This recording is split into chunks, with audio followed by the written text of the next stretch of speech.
Bismillahirrahmanirrahim and welcome back to Physics with Kamal Khan. Students first year physics class में आज हमारा है lecture number 12 और इस लेक्चर में आज हम डिस्कस करने जा रहे हैं one of the most difficult topic of chapter 1 in first year physics, that is uncertainty. Uncertainty जो है वो एक ऐसा टॉपिक है जिसको स्टूडेंट्स के लिए समझना थोड़ा सा मुश्किल होता है। तो आज के लेक्चर में मैं इंशाल्लाह आप लोगों को बहुत ही आसानी के साथ आपका कंसेप्ट मैं क्लियर करवाऊंगा, इसलिए आपने मेरे लेक्चर को ध्यान से देखना भी है और ध्यान से जो है वो सुनना भी है, ठीक है। अनसर्टेनिटी टॉपिक को बेटा हम इस तरह करेंगे कि दो पार्ट्स में कवर करेंगे। आज के लेक्चर में मैं आप लोगों को अनसर्टेनिटी समझाऊंगा कि ये होता क्या है, उसको थोड़ा सा हम देखेंगे। फिर मैं आप लोगों को एरर और अनसर्टेनिटी के दरमियान में डिफरेंस बताऊंगा कि इनके दरमियान में डिफरेंसेस क्या है, और फिर हम देखेंगे कि इसकी हमारे पास डिफरेंट टाइप्स कौन कौन से हैं। और इसी के ऊपर जो हमारा नेक्स्ट लेक्चर होगा तो वो थोड़ा सा मैथमेटिकल होने जा रहा है। उसमें हम जो है अनसर्टेनिटी को कैलकुलेट करने के लिए जो हम डिफरेंट रूल्स का इस्तेमाल करते हैं उनको हम स्टडी करेंगे और उनके ऊपर हम एग्जांपल्स को भी सॉल्व करेंगे। तो इन दोनों लेक्चर्स को देखने के बाद इंशाल्लाह आप लोगों को अनसर्टेनिटी कम्प्लीटली समझ में आ जाएगी। तो स्टार्ट करते हैं अनसर्टेनिटी को। पहले मैं इसका डिफिनीशन लिखता हूँ, फिर मैं आप लोगों को समझाता हूँ कि अनसर्टेनिटी का असल में मतलब होता क्या है। तो पहले मैं डिफिनीशन लिखता हूँ, थोड़ा सा हम सीक्वेंस के साथ जाते हैं। डिफिनीशन लिख के आसान डिफिनीशन पहले मैं लिखता हूँ, the doubt in a measurement, किसी पैमाइश में जो हमारा डाउट होता है उसको हम कहते हैं अनसर्टेनिटी। उसको हम क्या कहते हैं? अनसर्टेनिटी कहते हैं। अभी मैं आप लोगों को समझाऊंगा कि इनका मतलब क्या है। अच्छा, सेकंड जो डिफिनीशन मैं यहाँ पर लिखने वाला हूँ वो ये है, the range of possible error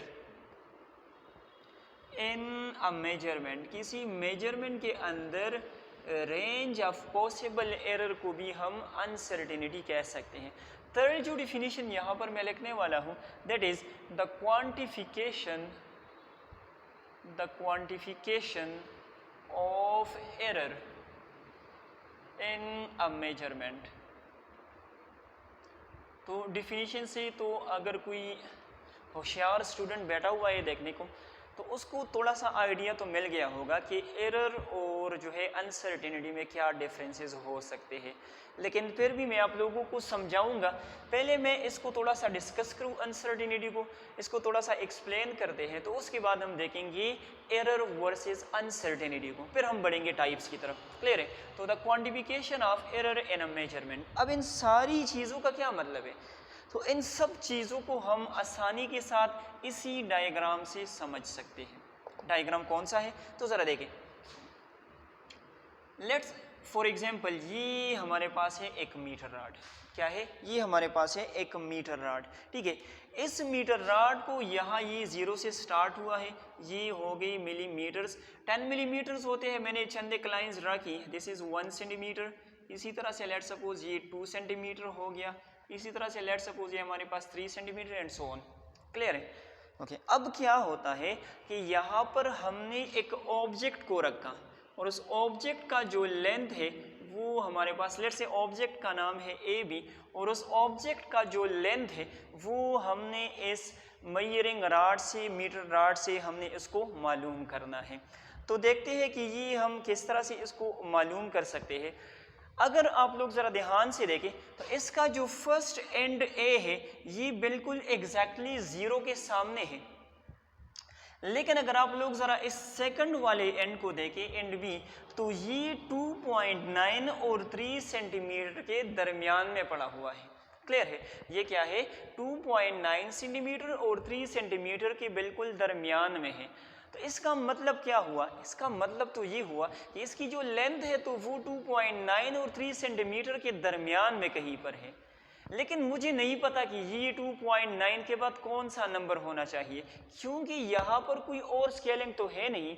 तो मेरा जो है इसके अंदर अगर मैं इस तरह इसको देखूँ, चले ये तो 2.9 के थोड़े से ज़्यादा करीब है, तो मैं इसको एज्यूम कर लेता हूँ, मैं एक एस्टीमेट लगा लेता हूँ, मैं एक बेस्ट एस्टीमेट लगा लेता हूँ कि ये जो है 2.9 के बहुत ज़्यादा क्लोज है। तो चलिए मैं रीडिंग को कंसिडर कर देता हूँ कि ये मेरे पास कितना है, 2.9 सेंटीमीटर है।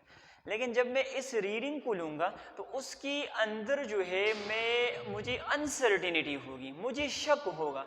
अनसर्टेनिटी का अब क्या मतलब है? अनसर्टेनिटी का मतलब ये होता है कि जब हम किसी चीज़ के बारे में श्योर नहीं होते। तो ज़रा देखिए, यहाँ पर अगर मैंने इसको 2.9 लिखा तो मैं तो श्योर नहीं हूँ ना, क्योंकि 2.9 से तो ज़्यादा है। तो इस चीज़ को हम असल में कहते हैं क्या? अनसर्टेनिटी। अच्छा, वहाँ पर मैंने लिखा है the range of possible error in a measurement या the quantification of error in a measurement. तो इसका क्या मतलब है? इसका असल में मतलब ये है कि ये जो मैं 2.9 रीडिंग यहाँ पर लिखने वाला हूँ, तो इसमें मुझे पता है कि इसके अंदर एरर मौजूद है, लेकिन मुझे उसका मैग्नीट्यूड नहीं पता कि ये कितना एरर है। तो मेरे पास असल में यहाँ पर एक रेंज मौजूद है, ये एरर जो है इसी रेंज के अंदर हो सकता है। अब वो रेंज हमारे पास कौन सा है? तो ज़रा देखिए, मेरा जो डाउट है, मेरे जो डाउट का रेंज है, तो वो असल में 2.9 सेंटीमीटर और 3 सेंटीमीटर के दरमियान में है। ये जो यहाँ पर एक डिवीज़न हमने बनाया हुआ है, तो ये असल में 1 मिलीमीटर के बराबर होता है। तो क्या मैं कह सकता हूँ कि यहाँ पर जो रेंज ऑफ पॉसिबल एरर मेरा है, जो अनसर्टेनिटी है, जो मुझे डाउट है, वो 1 मिलीमीटर के रेंज के अंदर है। क्लियर है? तो ये जो 1 मिलीमीटर या जिसको हम 0.1 सेंटीमीटर कहते हैं, ये इस रीडिंग के अंदर हमारे पास जो है वो अनसर्टेनिटी आ जाएगी। इतना जो है वो हम अनसर्टेन है इस रीडिंग के बारे में। क्लियर है? तो आप लोगों ने क्या करना होगा? आप लोगों ने यहाँ से एक्सप्लेनेशन लिखनी होगी कि हमारे पास क्या है, एक ऑब्जेक्ट ए बी है, एक ऑब्जेक्ट ए बी है। अच्छा, हमारे पास एक मीटर रॉड है, इसी मीटर रॉड के ज़रिए से मैंने क्या करना है, we have to find the length of A B. हमने क्या करना है? ऑब्जेक्ट ए बी का लेंथ मेजर करना है। अच्छा, मैंने क्या किया, इसका जो ए एंड है, एंड ए, वो बिल्कुल कोइंसाइड कर रहा है किस चीज़ के साथ? बिल्कुल ज़ीरो के साथ वो कोइंसाइड कर रहा है। लेकिन इसका जो सेकंड एंड है, एंड बी जो है, वो क्या है? It lies between 2.9 centimetre and 3 centimetre. Clear? अच्छा, अभी अगर हम एज्यूम कर लेते हैं, if we assume the reading as 2.9 centimetre, किस तरह एज्यूम करते हैं? तो हम इसको देखेंगे कि ये जो है क्या 2.9 के ज़्यादा क्लोज है या फिर 3 के ज़्यादा क्लोज है। तो जब हमने देखा तो ये 2.9 के बहुत ज़्यादा क्लोज था, तो हमने एज्यूम किया कि ये हमारे पास 2.9 सेंटीमीटर है। लेकिन if we assume the reading as 2.9 centimeter, there will be a doubt of 1 millimeter or 0.1 centimeter, which we call uncertainty। इसको हम क्या कहते हैं? इसको हम कहते हैं uncertainty। अच्छा, अभी हम इसको लिखेंगे किस तरह से? तो याद रखिए, यहाँ पर मैं हेडिंग लगाता हूँ मैथमेटिकल फॉर्म। इसका जो मैथमेटिकल फॉर्म है, तो वो हमारे पास कुछ यूँ आ जाएगा। जो हमारे पास रीडिंग है, तो आप लोगों ने क्या करना होगा? आप लोगों ने बेस्ट एस्टीमेट, लेकिन ये तो सिर्फ बेस्ट एस्टीमेट है, इसमें तो हमारे पास डाउट है। तो वो जो डाउट है, वो जो अनसर्टेनिटी है, वो आप लोगों ने प्लस माइनस से लिखनी होगी। अनसर्टेनिटी जो कि एक रेंज को डिफाइन करती है। प्लस माइनस का क्या मतलब है? अगर लेट सपोज मैं क्या करूं, 2.9 के साथ 0.1 सेंटीमीटर को ऐड करूं या इससे सब्ट्रैक्ट करूं, तो उससे मुझे पता चल जाएगा कि ये जो हमारे पास एग्जैक्टली जो वैल्यू है, तो ये इस रेंज के दरमियान में कहीं ना कहीं पर पड़ी हुई है। क्लियर है? अच्छा, तो ये हो गया इसका मैथमेटिकल फॉर्म। अभी हम देखते हैं कि एरर वर्सेस अनसर्टेनिटी, इन दोनों में असल में क्या डिफरेंस है।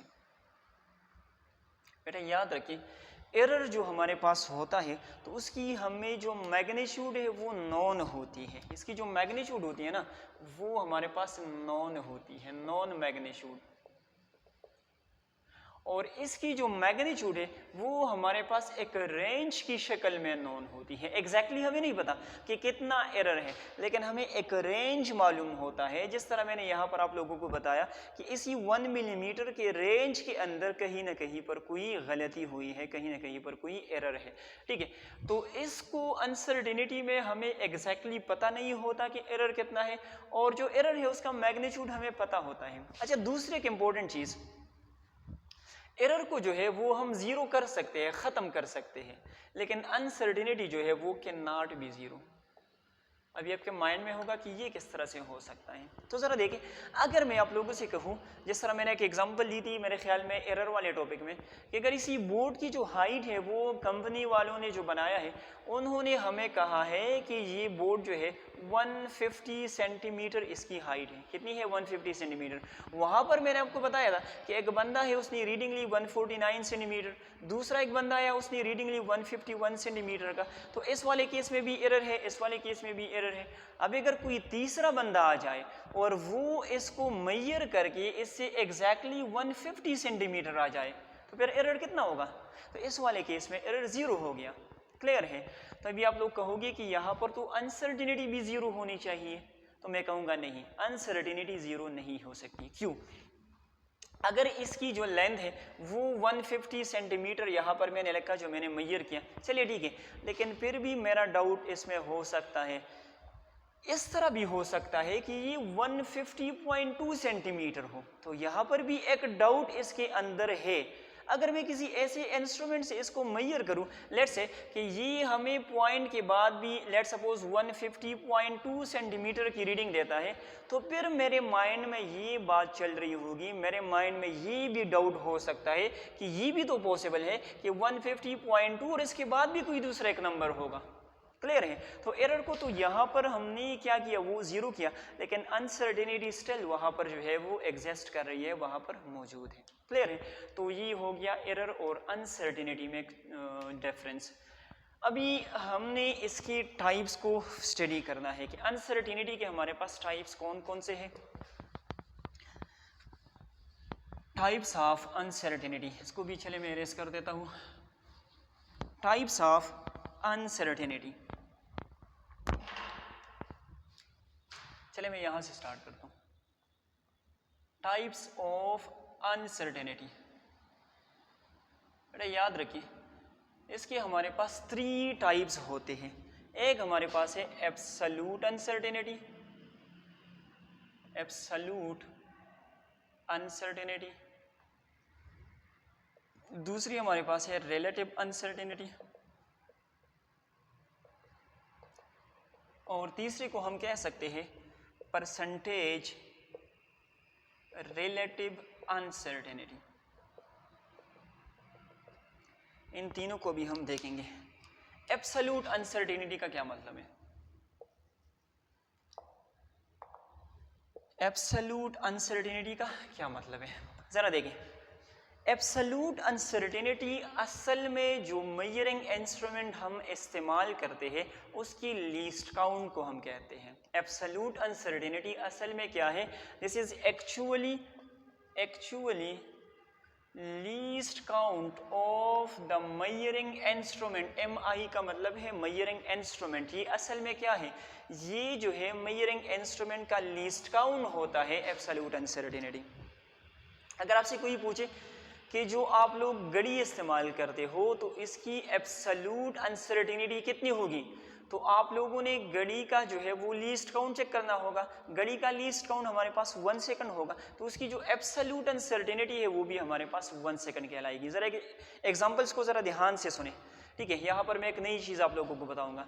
अभी अगर आपसे कोई पूछे कि मेरे पास एक मीटर रॉड है, इस मीटर रॉड की मुझे बताओ कि एब्सोल्यूट अनसर्टेनिटी कितनी होगी, तो आप लोग क्या करोगे? उसकी जो लीस्ट काउंट है उसको चेक करोगे, तो वहाँ पर लीस्ट काउंट हमारे पास है 1 मिलीमीटर। तो वहाँ पर एब्सोल्यूट अनसर्टेनिटी क्या आ जाएगी, 1 मिलीमीटर आ जाएगी। तो ज़रा देखें, पहले वाले केस में एब्सोल्यूट अनसर्टेनिटी के लिए हमने यूनिट इस्तेमाल किया सेकंड का, 1 सेकंड का लीस्ट काउंट, 1 सेकंड की एब्सोल्यूट अनसर्टेनिटी। दूसरे वाले केस में हमने एब्सोल्यूट अनसर्टेनिटी के लिए यूनिट इस्तेमाल किया मीटर का। इसी तरह से अगर आप लोगों ने किसी एम्पेयर मीटर की एब्सोल्यूट अनसर्टेनिटी को चेक करना हो तो वहाँ पर यूनिट आएगा एम्पेयर। इसी तरह से अगर किसी वोल्ट मीटर का हो तो वहाँ पर यूनिट आएगा वोल्ट। क्लियर है? तो मेरे कहने का मतलब ये है कि एब्सोल्यूट अनसर्टेनिटी का हमारे पास कोई फिक्स्ड यूनिट नहीं होता। जिस क्वांटिटी को आप मेजर कर रहे होते हैं वही यूनिट इसका भी बन जाता है। क्लियर है? तो यहाँ पर लेके इसको हम रिप्रेजेंट करते हैं, इसके लिए जो हम सिंबल इस्तेमाल करते हैं that is delta. It has no fixed unit. ठीक है, इसका हमारे पास कोई फिक्स्ड यूनिट नहीं होता। Its unit is same as of the least count. जो लीस्ट काउंट का यूनिट होता है वो हमारे पास इसका भी होता है। अच्छा, अभी रिलेटिव अनसर्टेनिटी क्या होती है? तो बेटा रिलेटिव अनसर्टेनिटी का मतलब ये होता है कि ये रिलेटेड टू मेजरमेंट होगा, रिलेटेड टू मेजरमेंट होगा। क्या मतलब हुआ? आप लोगों ने एब्सोल्यूट अनसर्टेनिटी को डिवाइड करना होगा बाय मेजर्ड वैल्यू, तो उस चीज़ को हम कहते हैं रिलेटिव अनसर्टेनिटी। और इंशाल्लाह कल वाले लेक्चर में फिर मैं आप लोगों को समझाऊंगा कि रिलेटिव अनसर्टेनिटी या परसेंटेज रिलेटिव अनसर्टेनिटी हम कहाँ पर इस्तेमाल करते हैं, क्यों हमने इसको डिफाइन किया था। ठीक है, तो आज के लिए इतना याद रखिए कि रिलेटिव अनसर्टेनिटी जो हमारे पास है ये असल में क्या होती है, this is absolute uncertainty divided by measured value. Absolute uncertainty divided by measured value. तो अगर इसी वाले केस को हम जरा देखें जो हमने स्टार्ट किया हुआ है, यहाँ पर 2.9 सेंटीमीटर हमारे पास मेजर्ड वैल्यू है और जो एब्सोल्यूट अनसर्टेनिटी है वो हमारे पास 0.1 सेंटीमीटर है। तो ज़रा देखिए, absolute uncertainty 0.1 centimetre divided by measured value that is 2.9 centimetre. तो ज़रा देखिए, ये सेंटीमीटर इसी सेंटीमीटर के साथ कैंसिल हो जाएगा, तो हमारे पास क्या बच जाएगा, 0.1 डिवाइडेड बाई 2.9। तो मेरे कहने का मतलब ये है कि यूनिट्स तो आपस में कैंसिल हो गए। So it has no unit, इसका हमारे पास कोई भी यूनिट नहीं होता। और इसका सिंबल, इसके लिए हम एप्सिलॉन सिंबल को इस्तेमाल करते हैं। क्लियर हो गया? अच्छा, परसेंटेज रिलेटिव अनसर्टेनिटी अब क्या है? तो अगर इसी चीज़ को मैं 100 से मल्टीप्लाई करूं, absolute uncertainty divided by measured value multiply by 100, इसके साथ भी परसेंटेज का साइन आ जाएगा, तो इसको अभी हम कहेंगे परसेंटेज रिलेटिव अनसर्टेनिटी। और चूंकि रिलेटिव अनसर्टेनिटी का हमारे पास कोई यूनिट नहीं होता, इसमें जस्ट हमने 100 को मल्टीप्लाई किया हुआ है और 100 का तो कोई यूनिट ही नहीं होता। So again it has no unit, इसका भी हमारे पास कोई यूनिट नहीं होता। क्लियर है? तो बेटा आज के लेक्चर में हमने अनसर्टेनिटी को समझा, एरर अनसर्टेनिटी में हमने डिफरेंसेस को समझा, इसके हमने टाइप्स पढ़े। इंशाल्लाह कल वाले लेक्चर में इसके जो रूल्स हैं उनको हम डिस्कस करेंगे और साथ ही साथ मैं आप लोगों को एग्जांपल्स भी इसके ऊपर कराऊंगा ताकि आप लोगों को कम्प्लीटली ये टॉपिक क्लियर हो जाए। आज के लिए इतना ही। Thank you so much. अल्लाह हाफिज़।